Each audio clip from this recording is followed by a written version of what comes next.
When you come into school and you've just been immersed in this topic of UX, you look around and you see nothing else but bad experiences. Welcome to HFIG Talks, a podcast produced by the Human Factors Interest Group at the University of Toronto.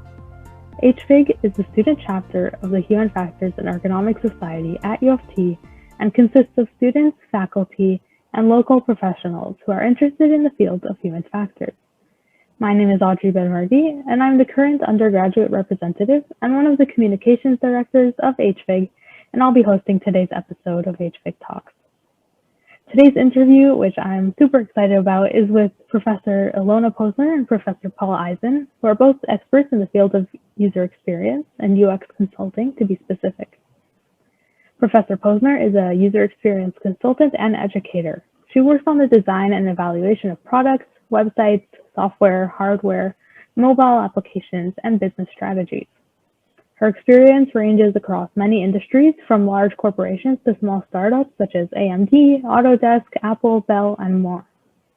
She has led UX research teams at Rogers and CIBC, and Professor Posner has been teaching at the University of Toronto since 1993, including UX design courses to students in computer science, engineering, information science, and medicine. She has been teaching UX certification courses with HFI since 2003. Passionate about nurturing UX communities, she has been volunteering with Toronto's CHI chapter for over 15 years and has organized international student design competitions at the CHI and UPA conferences. Professor Posner holds a master's degree in human-computer interaction from the University of Toronto's Department of Computer Science. On the other side of our virtual table, we have Professor Paul Eisen. Professor Eisen has spent his career defining strategies, executing research, and designing business solutions to deliver effective user experiences in a variety of industries. As principal of Eisen UX, a user experience consultancy, Professor Eisen helps his clients transform their user experience capabilities and guides the creation of innovative and powerful experiences within and across customer and employee touchpoints. Professor Eisen also serves as a forensics human factors expert and has the privilege of teaching the Human Factors Case Studies course here at U of T.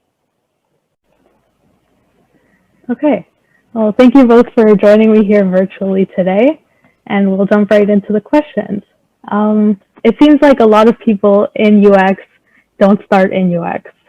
So how and why did both of you, become experts in this field? Order? Okay. Ladies first? I don't know. Yeah, go ahead. Start us off, Ilona. Well, because I'm so much younger, I'm going to go first. I'm joking. We're very close. I graduated in computer science before there was something called user experience. It was called human-computer interaction my day. And I was taking computer science, and in third year, I took a course called human-computer interaction. I was like, wow, that sounds interesting. And then I realized in that course, I had Ron Becker as my instructor. And I realized in that course that, oh my God, if we don't get the front end right, the rest is completely irrelevant. And that was like a huge eye-opener for me. And from that point on, I was like, and this is also so much more interesting. Well, for me, I didn't love programming, all those hours in the computer room just to find out those missing semicolons and things. It just wasn't that exciting, but the human side was very interesting. So that's how I ended up there, because it was really interesting and it was fun, and it was sort of a very natural kind of progression for me. Yeah, and it's similar with me. I mean, Ilona, you had this inspiration from this giant, Ron Becker, in computer science, and I had this inspiration from these giants in industrial engineering. It was Patrick Foley, who was really the patriarch of the whole human factors program. There was John Sanders, Neville Moray. I mean, you just couldn't help but be enthralled by this topic.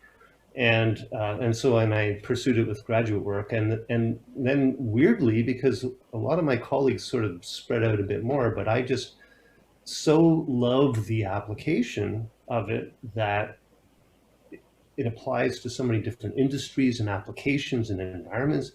You can never grow tired of new challenges. Yeah, That's really interesting. I guess that shows how important the professors really are. Actually, my beginning was I was hired by Ron Becker. He asked in class, anybody want a part-time job? And I was like, yeah. And that's really how I started working in this field. And then I had another class with Bill Buxton, and they were running the conference in Toronto. And so the two of them were co-chairs, and I was the assistant naturally. I was also the assistant on the book that they produced after. It was called the Human-Computer Interaction Towards the Year 2000. So that should give you an idea of when that was for the year 2000. Nice. Yes. The rest is history. Of course. So as you both work in consulting, you've worked in across a variety of industries. So I was wondering if there was a very common UX problem that you've seen across all of these industries.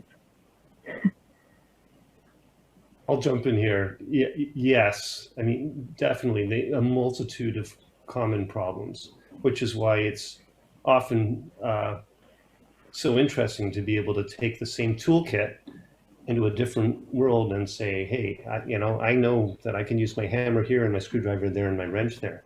The one that stands out for me is just the general maturity.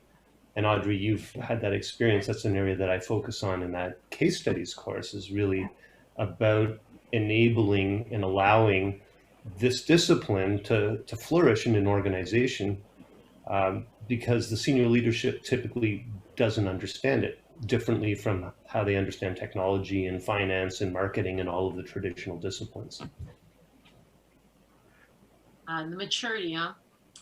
I was gonna say, but I think I don't know if you can repeat that question, because I have a different take on it. I just want to make sure I'm answering your question. Yeah, the question is there a common problem or theme in UX that you've seen across a variety of industries? So when you say theme, well, I sort of take it as a challenge rather than the theme for UX to integrate an industry. And one of the biggest challenges that I see is the politics, the human obstacles of relationships and sort of the way that things get integrated in industry. So, I can bring you the best science in the world, and if I deliver it the wrong way, or if I say it to the wrong person in the wrong order, you can easily get completely ignored. And that it's not even a UX problem, but it really is a UX problem, because who's the user, what are their needs? If everybody in the especially as a consultant, if everybody in the organization is potentially your user, you have a lot of work before you even start your UX work, because you have to understand all of their needs so that you can deliver to their requirements and their needs. And to me, that's a political problem. And when I teach, I always say that UX is about 80% politics and 20% the rest. So that to me is a really huge theme. And I think it relates to the maturity that Paul was talking about, because, it's like, if they are really in that space, then we have a lot of work to do to just be heard. Right. It's almost like a separate UX problem in and of itself, just communicating the UX and the need of it. And it's interesting because I feel like what I would think sometimes is if people are going and hiring UX consultants, they obviously see a need for it, but I guess that sometimes there's still some sort of internal pushback against it. Well, an example, I have people call, this would be in the early days, say in the 2000s. We're launching our hardware product in 3 weeks. Can you come make it easy to use? Like, there's a consulting project. Okay, what can we do in 3 weeks? Sure, I'll take that trip to Sunnyvale, California. Thank you very much. We'll see what we can do, but realistically. You see this a lot where you've got these large UX organizations installed in some product companies. And I'll pick on one, Salesforce, which is considered to be the most forward-thinking, top-line enterprise software globally. And out of the box, their experience is crap. And it's not, I'm sure it's not that they have, incapable UX people. They're just in an environment where all of their contributions aren't able to influence the outcome because of this kind of politics that Ilona's referring to. Yeah, it's an interesting challenge. Yeah, it's frustrating. And in the case that Ilona is talking about, that I noticed there was another one, you sent us some prompts just ahead of this, and one of them was around the kinds of challenges that you'll run into in big picture thinking. And so that's really, Ilona can go in there and say, hey, I'll sit here and you can pay me for 3 weeks to do the best that I can and achieve this outcome. Or why don't we talk a little bit about what you're actually trying to achieve, and then we can think about how we can better get to that outcome, right? And that's the kind of sort of more strategic thinking that Ilona and I are going to take on, because how many scars do we have for going and doing our best and just not getting anywhere? I always ask in my class, what is the most important thing about UX research? And people go on lists of things. And the punchline is, what are you going to do with the results? Right? We could do the best possible research in the world if nobody's gonna, if it's gonna sit on a big bookshelf as a big, presentation or a report. See many examples of, millions of dollars going to. So yeah, the mismatch between what do we really need, what can be done, how realistic is it, how does it integrate with the solution, and yeah, it's very challenging. And fun. It's not like we had a lot of training in university as to how to address these people challenges. I was very fortunate to work with a large organization here in Canada. I was actually at CIBC early in my career, and they had a really tremendous leadership program and curriculum. And it gave me a bunch of tools in my arsenal that I had never really had any structure around or framework for, which was influence. And that turned out to be, I think, one of the most effective sort of post-university learnings I ever had.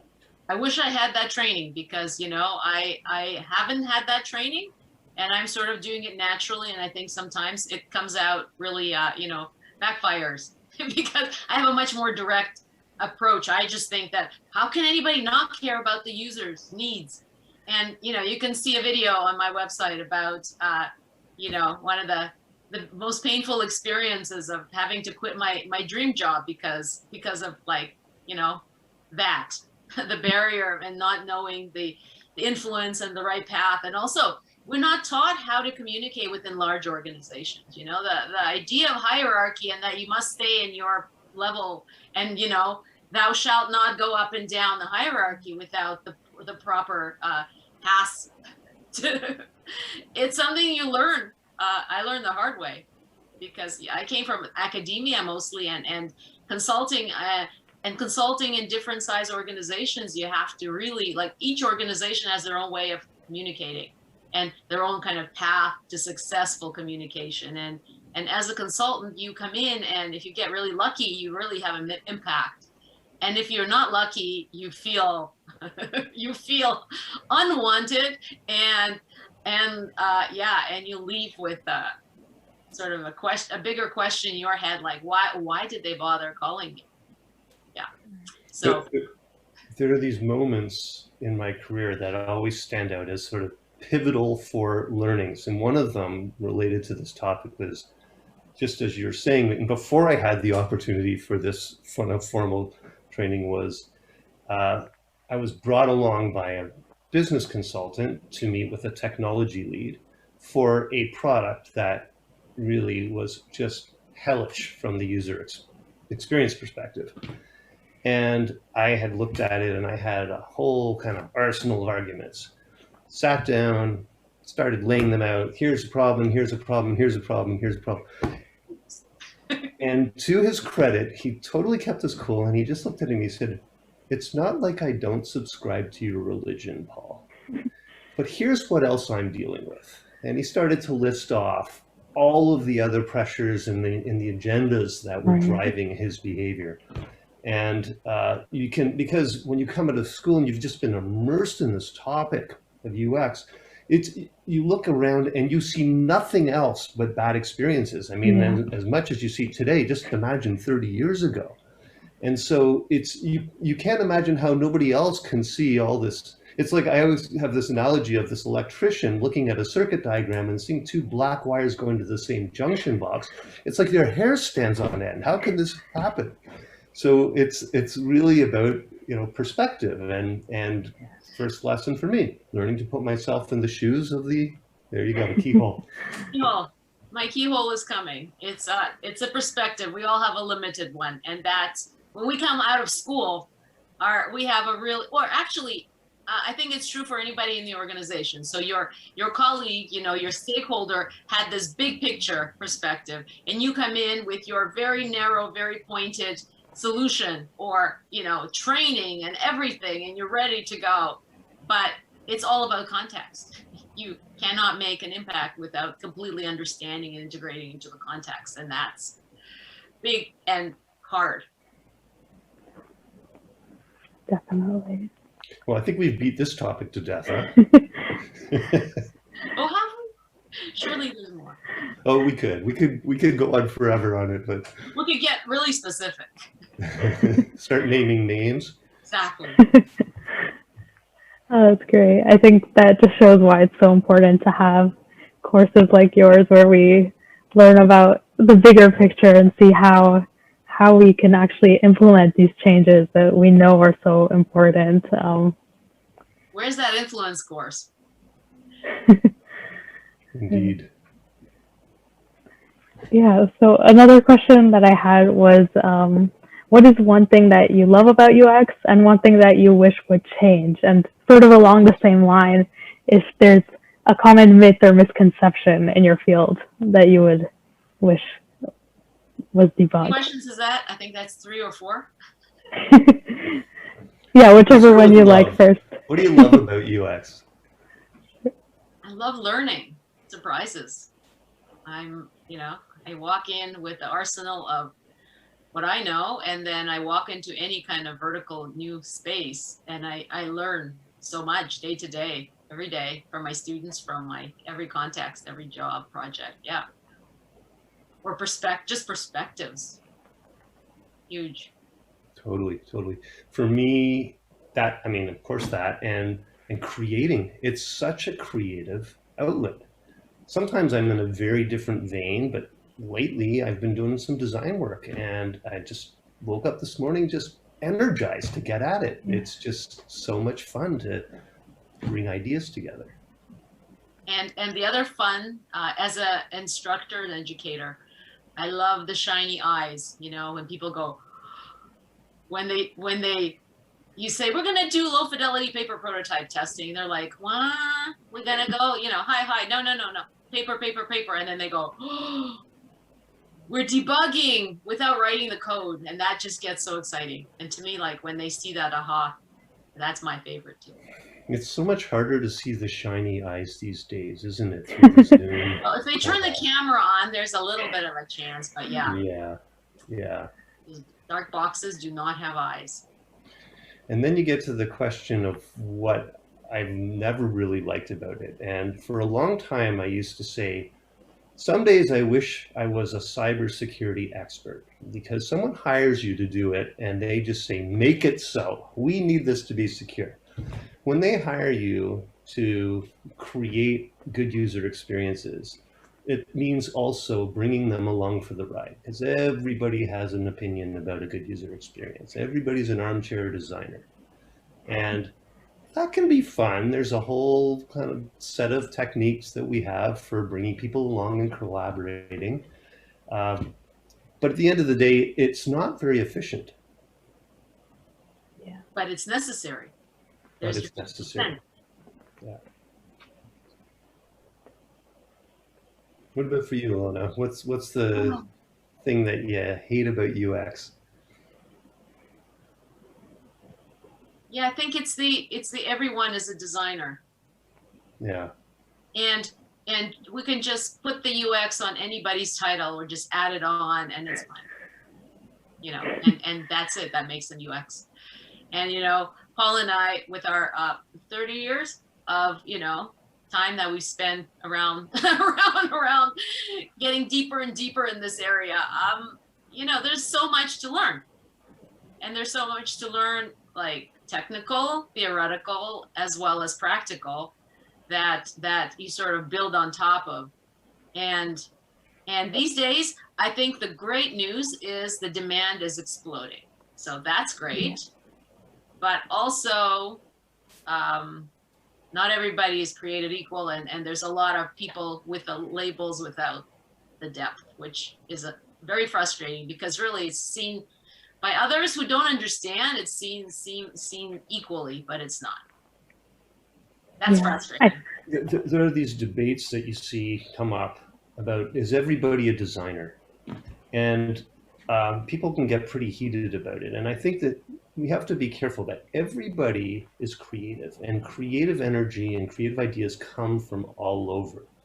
But to be a designer, you need to be able to capture those ideas, and you need to create something cohesive and effective out of it. Otherwise, everybody's just designing Frankensteins. And that's an area where I know Jared Spool comes up in one of the design notes, and Jared argues strongly that everybody's a designer, and I think he's using that term a little too loosely. No, okay, I want to expand on that. Jared contends that everybody actually impacts user experience, which is true. Everybody who makes any decision within an organization, from the finance to the engineer who writes that error message, are impacting the experience. And I think that's the way to interpret that Spool. I'm a big fan of his work, and also been, you know, following him. He reminded me, I was a student volunteer at that conference, and his tutorial, I was like, oh wow, cool. Yeah, so it is the impact. So everybody impacts experience, whether they realize it or not, and that's really significant, and that's also a little bit frightening. So you can have a title, but you can have no impact. And that's like very frustrating. Yes.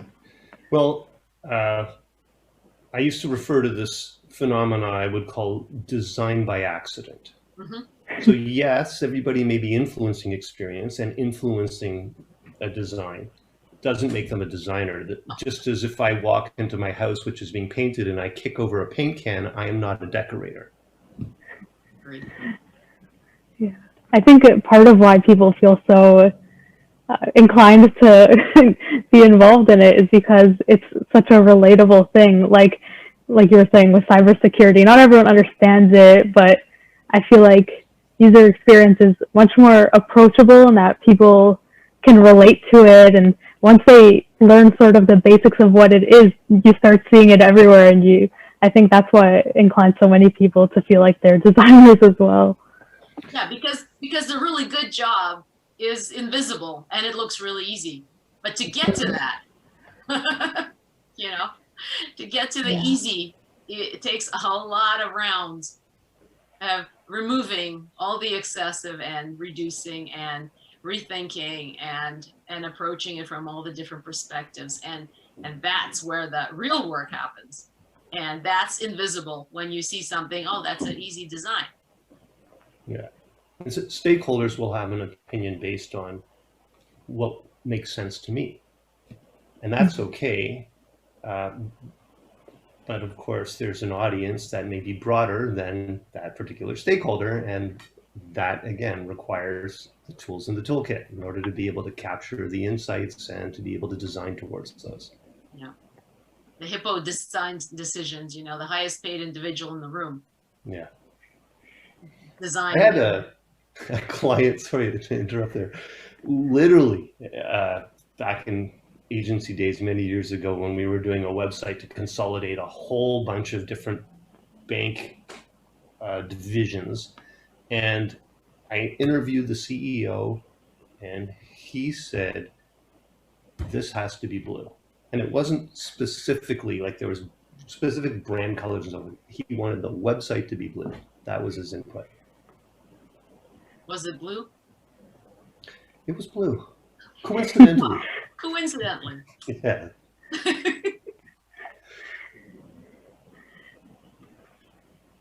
Yeah. It's interesting. I think there's a lot it's sort of a double-edged sword that people get so interested in it, but it gets misused a lot. Yeah, so I guess next we'll move on to some more lighthearted rapid fire questions. Some related to UX, some not. Okay, so first, what's the latest TV show that you've watched? Do we have TV? Does Netflix count? Yeah, Netflix counts, of course. I am currently watching Call My Agent. It's a French series on Netflix. Enjoying it a lot. Subtitles, but it's great. You don't even need subtitles, probably. No, but it reminds me of the French when it goes really fast. Right. You know, I'm quite partial to music documentaries. And so I'm watching Aretha right now and Elvis. And Netflix has a wonderful recommendation engine. So they just keep throwing new ones up at me.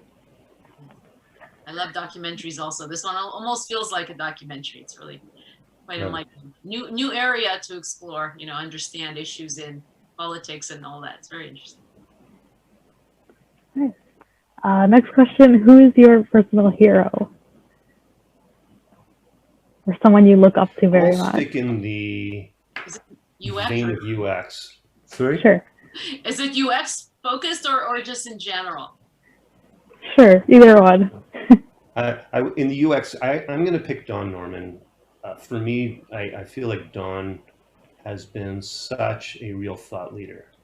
And there's a number of people who are also very effective communicators and disseminators of this. Don, for me, has been a thought leader for the leadership and the thought leaders within the UX community. I think that you're right. Don is a very important, impressive, and sort of father of course, his his collections on my shelf there, starting from Design of Everyday Things, which I actually met him before that book was published. So it brings us way back, again, chronology. When it started with Psychology of Everyday Things, I think, right? Yeah, both of those there. Yeah. So I think definitely, but I think there's a few people who have made UX. So am I avoiding the question? I'm thinking like, who are the people in my life who have impacted UX, or who are the people who have impacted UX in general on sort of the global scale? And I think, so certainly in my life would be my professors. I spoke already about Becker, Buxton. They were huge impacts and have been doing the dynamic graphic project that Toronto has celebrated its 50th anniversary. So that's, very impressive along the milestone.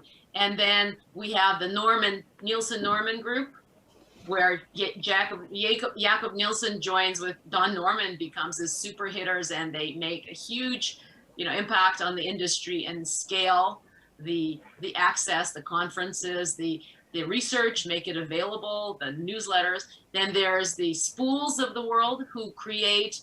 Now he's running workshops for free every once a month, and he has like 1,000 people signing up for those events. That's huge scale.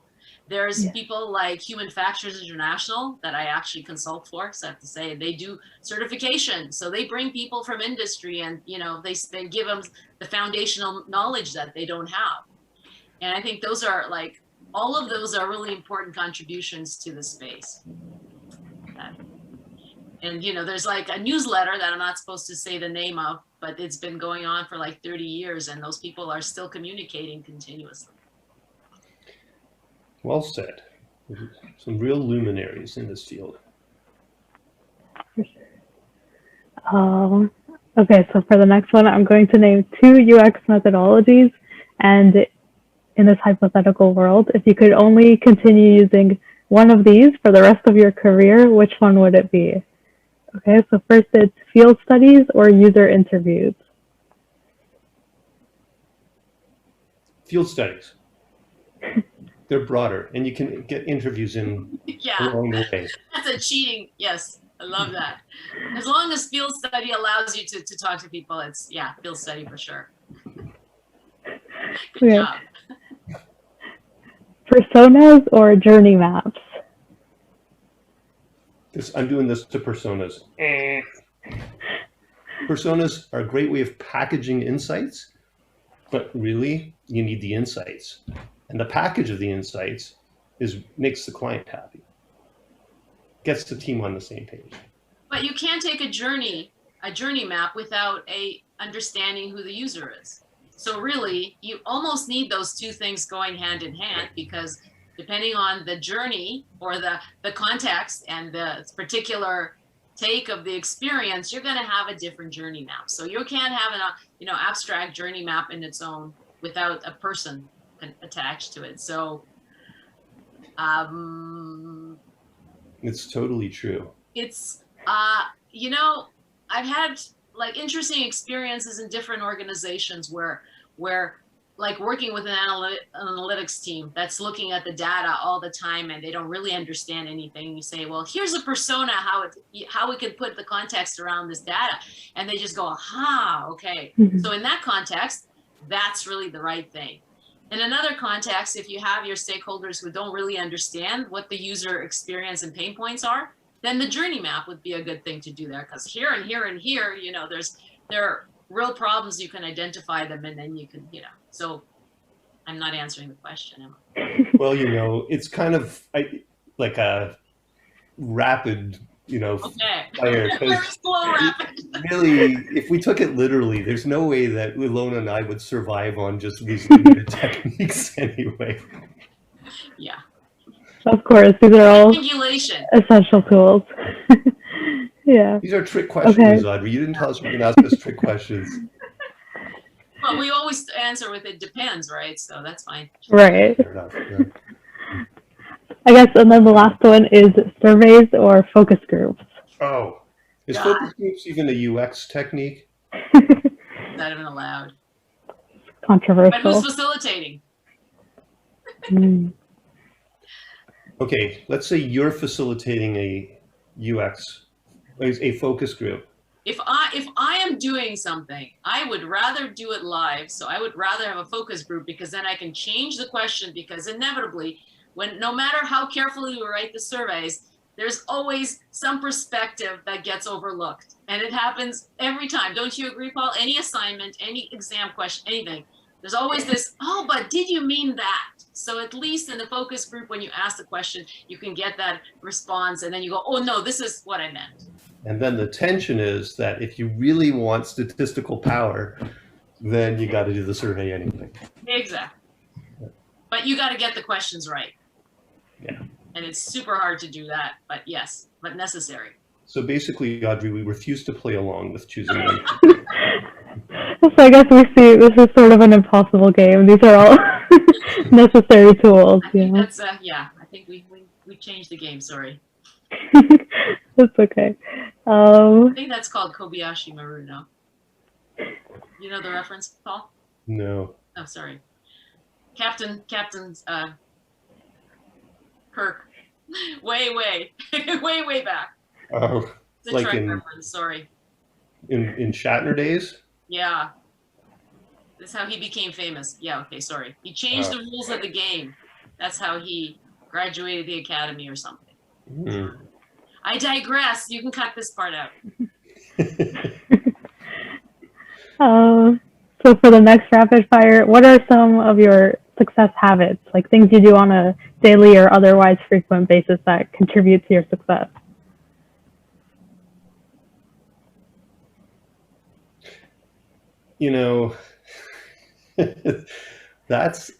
I saw this just a few minutes before we got on air here, and I think that's a really interesting and hard question. And what bubbles up for me is, at this point, and I would say that it took me a long time to learn this effectively, but it is really focusing on assigning credit wherever that credit belongs. And I think in the role of consultant, that really serves the outcome well, and it serves the process and the collaboration well. So I would say I've been making a habit in the last, many years of doing that. That's a really good idea. and I'd second that one. Networking is a really important thing, and keeping those connections. I tell my students, the people in your class, the people in your group are going to be really important in your life. Like, people you come across in your career. Make those connections and keep those connections alive, because that's how, so that, and keep learning. And that's part of the, connections keep you learning also. For sure. And then finally, do you have a favorite UX related book? I got one. In fact, I got one right here at hand. For those of you who are just listening, Professor Eisen is holding up the book, Cost Justifying Usability. Ah, okay. Nice. All about translating what we do into the parameters and criteria that are meaningful to the people we're trying to influence. And this is a great Mayhew and Bias, and they've gotten more. I typically just access stuff digitally these days. Yeah. So it doesn't sit back there. But so IKEA's losing out here, right? I don't have to get another bookshelf. But yeah, to me, there's been some really, and particularly the case studies that get bubbled up, and so the kind of the stories that you get to tell to try and persuade those who you're working with about the importance. I was gonna start with like the Norman series, but then one book. I don't really have one book, but there's many influences of course, the books I worked on with Becker Buxton. I can't say that. Oh my! And of course, case studies. I love the Rosenfeld Library. There's the Why We Fail. Great book with great case studies, and one that I've been really getting fond of, which is not a UX book, but I think it helps. Culture Map by Aaron Meyer, and this is how different cultures communicate and cross culture, which we are always learning. I'm learning things about myself and why, how I'm maybe not a typical Canadian and so on. So I really appreciate the approach there. It follows the Hofstede research from the 70s, where they looked at different cultures and mapped them along 8 different dimensions and trying to understand how different people perceive things, communicate negative information, and all that goes back to how do we communicate, how do we connect. Awesome. Hopefully people can add these to their summer reading list. Yeah, I got Culture Map written down here. I'm excited to go look at it. The culture map is really useful for students who are coming from abroad, or anybody who's not, natively, or actually anybody now is working across cultures. Show me one company that's not cross-cultural. So yeah. It's becoming more important. Awesome. Okay, so we'll transition now to some more broad questions. Not rapid fire anymore. We can take as long as you want. Like something. We'll see if there's a subtle difference between how we answer. So with COVID-19, we've heard a lot about this new normal. And I was wondering, do you see any changes that happen as a result of COVID, but will likely stay even after the world has moved on, hopefully in the near future? I think that we are using our methods of communications, like this visual interaction, much more effectively. And I think we're going to be able to do more communicating and teaching remotely without having to travel, which really not that bad. I'm actually enjoying some of the benefits of not having to be on the road and, jet lagged. I can teach in Africa, which I'm actually going to do next week. And I'm doing the 3 a.m. to 11 a.m. Canadian. So it's Africa, Europe, Middle East students, and I can do it from home. I can get jet lag here. Yeah. So I think these kind of remote, lightweight interactions, attending conferences in different places, I hope that's going to continue because it's super, super valuable. Those are definitely some potential pluses. What I still find really challenging is facilitating collaborative workshops. It's just, there's some good tools out there, Mural and Miro, and so there's several. But at the end of the day, it's the physical interaction often that really can bring out the kind of synergy in the ideas. And I use that word not in a typical kind of business jargon, but really the creative outputs that are hard to get with individuals. It's a very stifling environment, I find, the digital. I find that it just takes a lot more work on the facilitator's side to make those things successful. Yeah. It's hard, and it's hard to pick the right technology for the right parts of the workshop and structure them. You have to be, it's just harder to be more improvisational in this medium, but it's possible. I'll give you some, we can talk about it later, Paul. I've been having some success in that domain. Look forward to it. Yeah. I guess this sort of came up a little bit, but when you were talking about the education, and since you're both educators, you're in a way informants of the future of UX. And I was wondering, what sort of insights does this kind of perspective as an educator give you into the future of the field?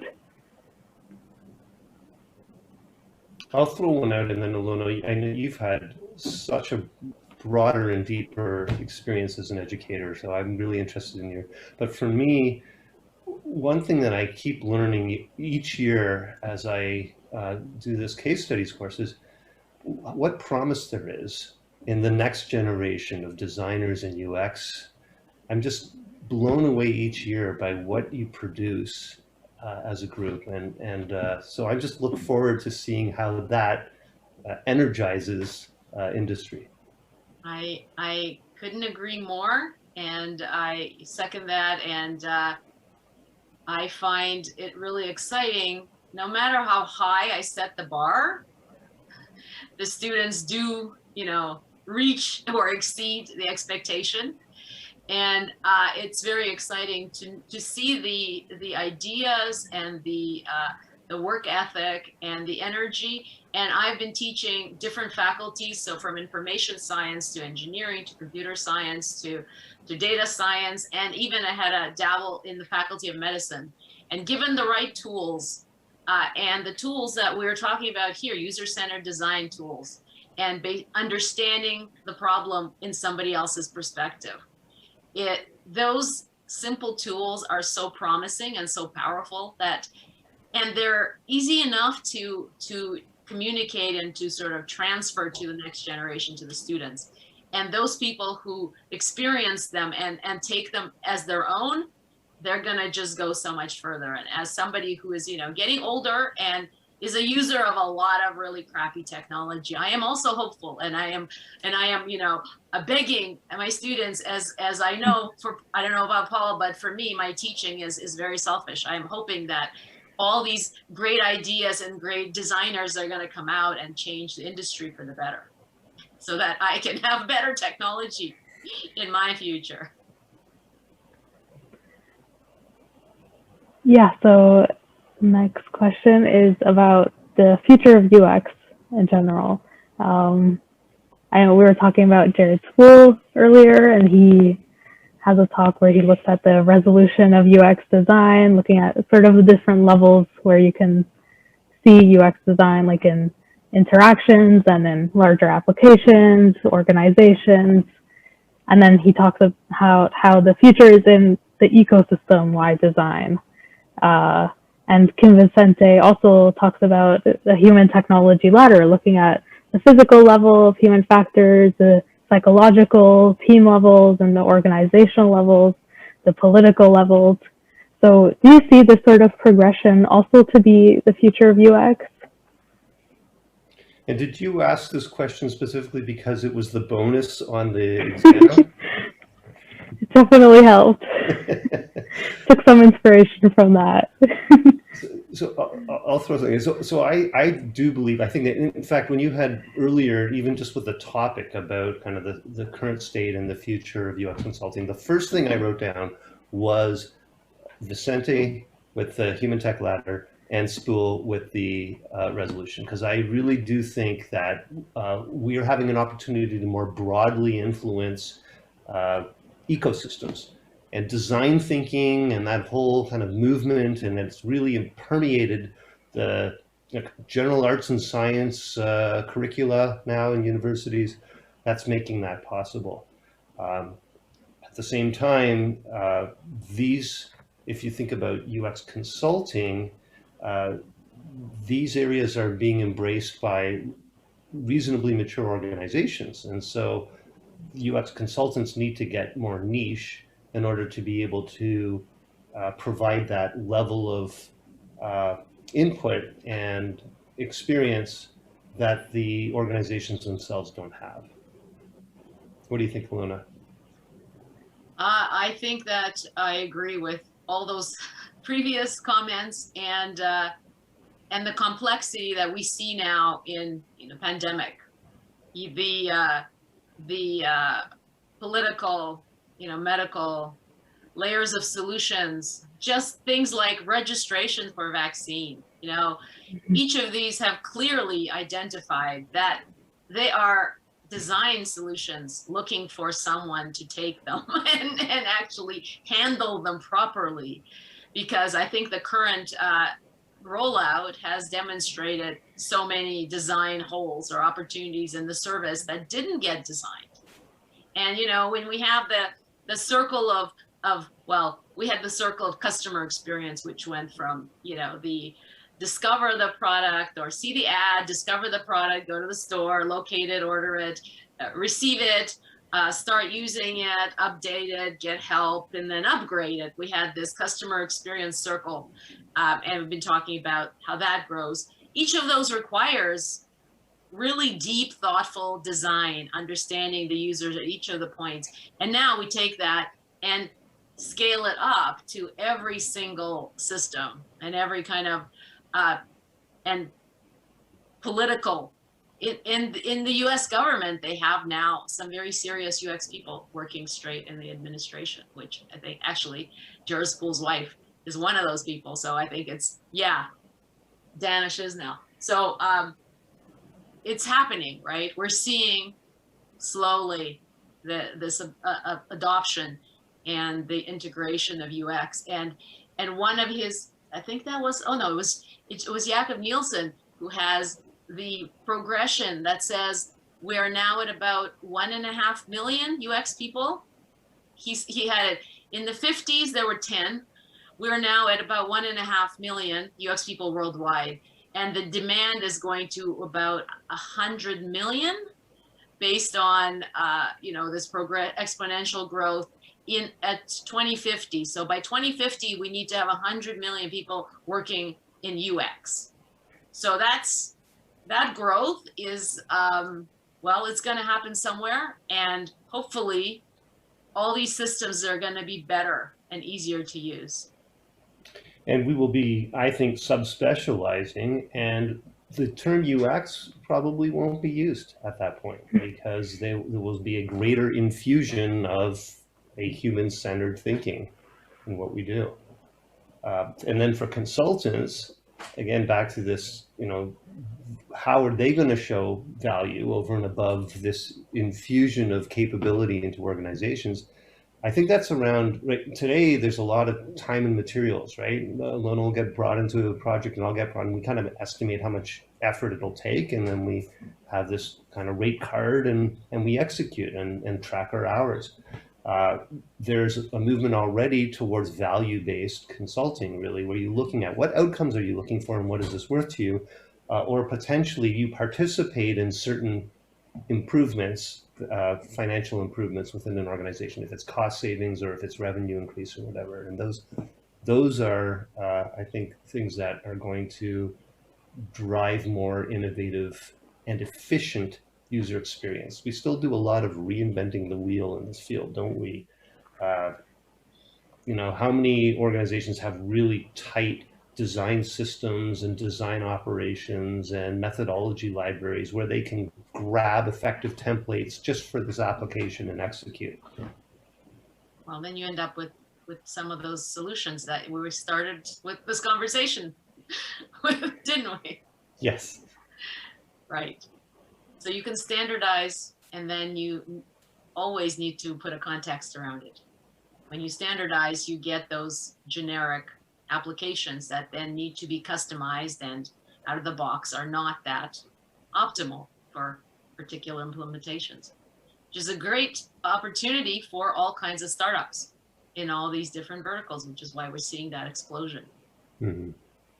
Yeah, so it's with the kind of experience that one can pick up the tools in the toolkit and the methodology and say, okay, this isn't a one-size-fits-all approach, but now with an understanding of context and the experience, I will weave these together in this fashion, and I'm going to have to leave this much latitude in how I'm approaching this so that it can work for that outcome.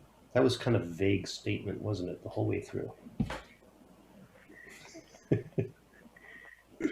I think it's interesting to think about that, the standardization of this kind of field, especially when we think about how it's sort of a creative field as well, but how we can standardize things that can be and leave room for creativity as well. Something else I think when we were talking about the scaling up, I think that UX used to be perceived as something that you can add on to a process, like sprinkles on a cake, but now I guess we're really seeing how it's the foundation of the design process when we're looking at things like designing whole systems and processes and like government policies and things like that. The question that we rarely had a chance to ask or get attention to 20 and 30 years ago was not just how do you go about designing this, but why do you go about designing this? Is there really going to be value here? And how what should we really design? Yeah. What is the problem we're trying to address, and what, yeah. How many billions of dollars have been wasted creating solutions that solve the wrong problem? Mm-hmm. And having those conversations where you're starting a 2-year, 3-year project, but we don't have time to do research now because, you know, we got to start building. Wow. That would be on the low maturity side. Very large organization with very deep pockets, and yet, yes, that still happens.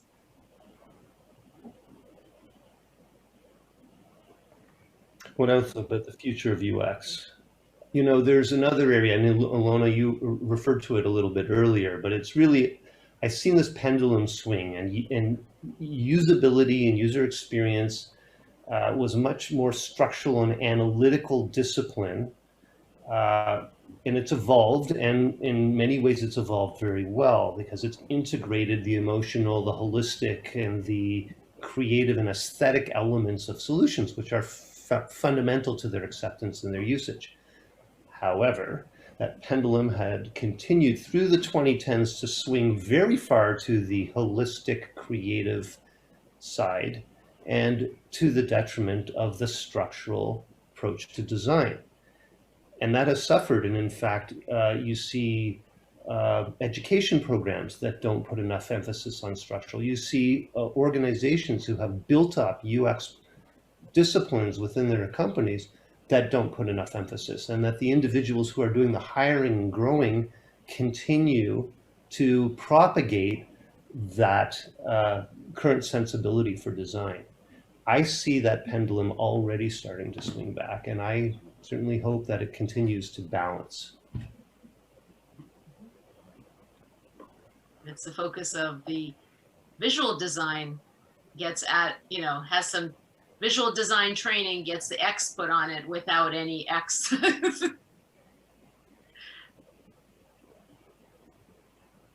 Yeah, I guess hopefully we'll see some sort of balance come between the two, as both are obviously important. Mm-hmm. They are, and I've also seen back in the day that individual who could think both structurally and holistically and generate aesthetically beautiful outcomes existed, but was very rare. And I see more and more individuals who can really think broadly, again, which is just a tribute to the evolution of the brains of our community and to the students that I see coming out. I see some real strong promise in that area, which is why I'm confident that we are going to see this return to balance. And I think it also part of the help there is I think the tools are getting more approachable, right? More supportive, and also more examples of good design that are available to be inspiring. Yeah, absolutely. For sure. We're looking to the future with hope. Absolutely. Good. Lots of hope. This discipline is nothing if there's no hope. We would have dropped our associations a long time ago. Yeah, no, it's all hope. That's good to hear. So I guess as we're closing off, do you guys have any questions for each other that I haven't asked? Questions for each other. Ilona, what is it that you see areas where UX people have applied themselves that you have thought to yourself, gee, that would have been a cool thing to do and I never got a chance?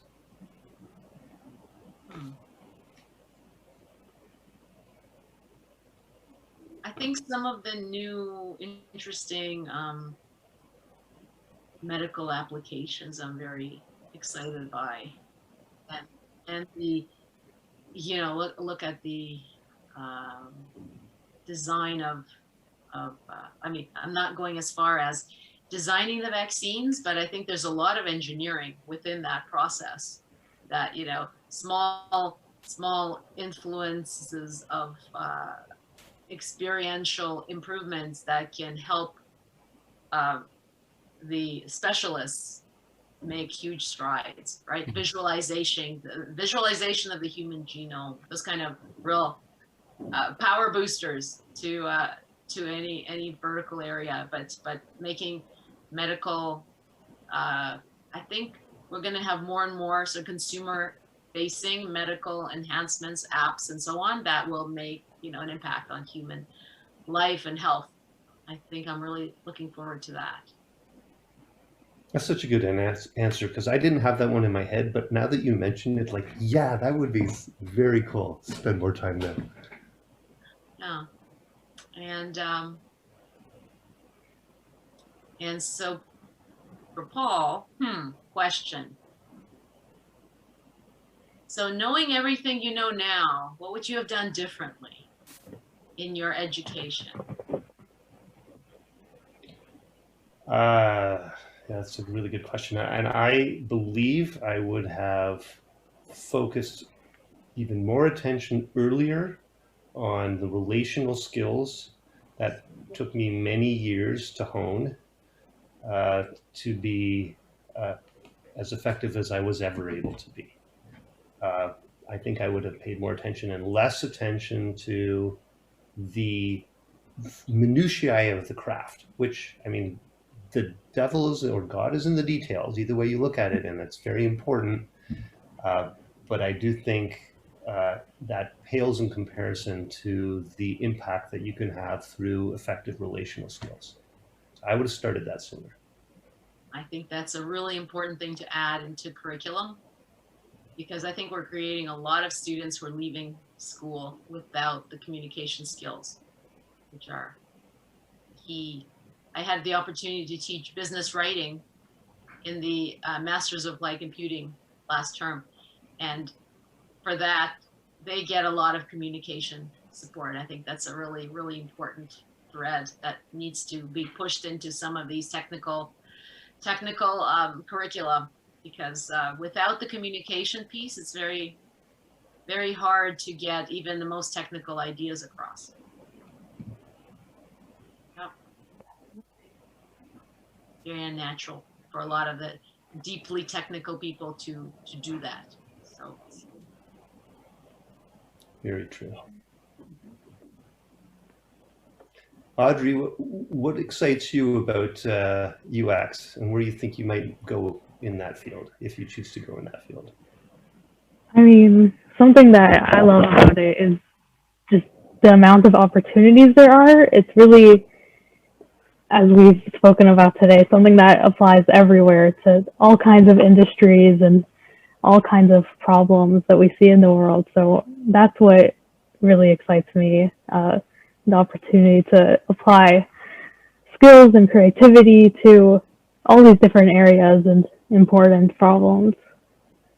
Yeah, I think you have a very bright future there. Very broad future. Don't worry that you don't know yet where you want to go, because I'm still working on it. I still don't know what I'm going to do when I grow up. Right, exactly. Great. Yeah, so I guess just to close things up, do you have any final words of wisdom for our listeners? Well, you've stuck with us this long, so thank you for that. Thank you for that. And just remember, you are not the user. There's always another perspective. So no matter how certain you are about the facts, there's always another perspective. That's the keyhole. So thanks for the opportunity, Audrey and Ilona. Really loved the conversation. Thank you for this. Yeah, thank you both so much for sharing your experiences and your insights with us. I'm sure our listeners will find this super helpful and intriguing, and hopefully we get to continue this conversation somehow. Great. You know where to find us. Of course. Thank you everyone for listening to this episode of HFIG Talks. I hope you enjoyed this conversation with Professor Eisen and Professor Posner, and hope you tune in to the next episode coming soon.